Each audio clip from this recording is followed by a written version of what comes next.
সামনে গেল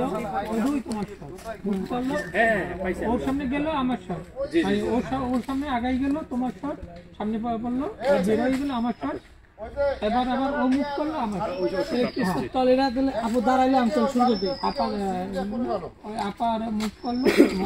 ওকে আচ্ছা, এরপরে আমি কি করবো? এরপর কি সিকোয়েন্স আছে? এরপরে কোন সিকোয়েন্স? যাই রোল 5 4 3 2 1 0 অ্যাকশন। পরে পরে ধর বেটা রোলিং 5 4 3 2 1 0 অ্যাকশন।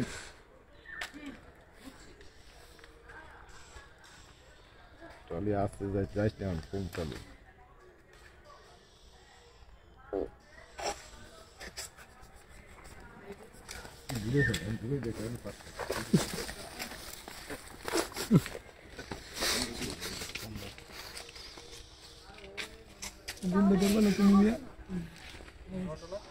ও